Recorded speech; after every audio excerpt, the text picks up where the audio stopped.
Hoje estamos com a historiadora Janaína Zdebski, que vai falar para nós sobre prostituição sagrada e o culto a deusas de fertilidade e sexualidade na antiguidade. Esse foi o tema da dissertação dela em seu mestrado em História pela Universidade Federal de Santa Catarina. A questão da prostituição sagrada é muito polêmica de se debater, né? Tem alguns trabalhos aqui no Brasil já sobre o assunto, mas ainda assim é um tema que muitas vezes é julgado de anacronismo. Porque quando a gente fala em prostituição sagrada, a gente não pode pensar que a gente está falando sobre a prostituição como a gente conhece hoje, né?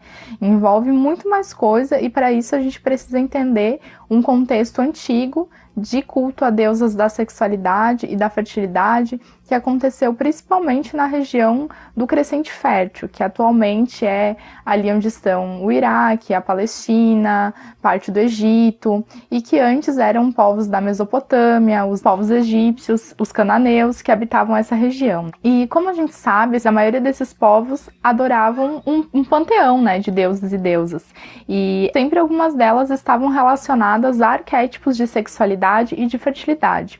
Então o que a gente passou a chamar de prostituição sagrada era um rito mesmo, um culto relacionado a essas deusas de sexualidade e de fertilidade. Um desses cultos que acontecia, por exemplo, era dedicado à deusa Inanna.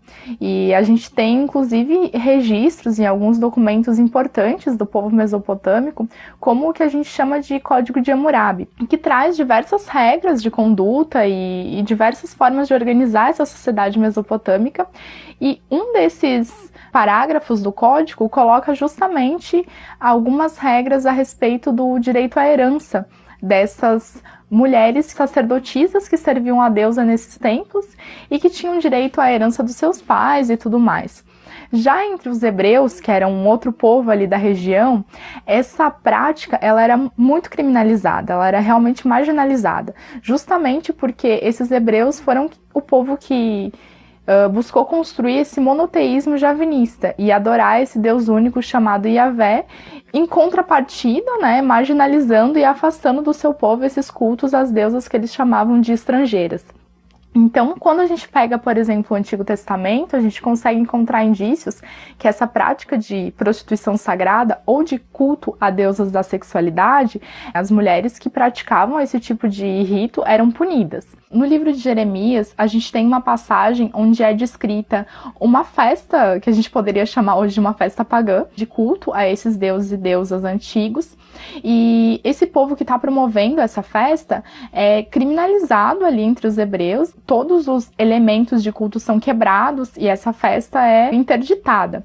E então, uma das mulheres que estava praticando esse culto, ela justamente declara que quando eles praticavam esse culto aos deuses e deusas, o povo tinha colheitas, o povo tinha comida, o povo tinha fertilidade, né? Então, ali a gente consegue perceber que não foi tão fácil extinguir, né, ou exterminar essa crença nos deuses e deusas antigos na construção desse monoteísmo, né? As pessoas continuavam acreditando nas suas deusas, continuavam promovendo culto a essas deusas, né? E elas estão citadas o tempo inteiro, mesmo no próprio Antigo Testamento.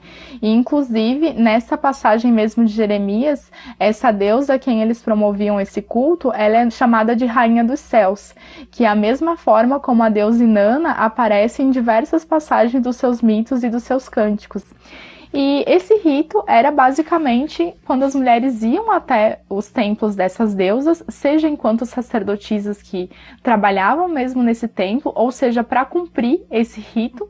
E então essas mulheres tinham um intercurso sexual com um homem que passava pelo templo e recebiam dinheiro em troca disso que era deixado no templo.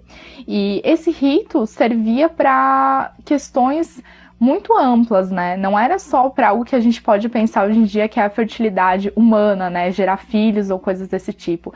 Era literalmente o equilíbrio do cosmos. Então era uma fertilidade relacionada à fertilidade dos campos, a garantir boas colheitas, garantir o funcionamento daquela sociedade.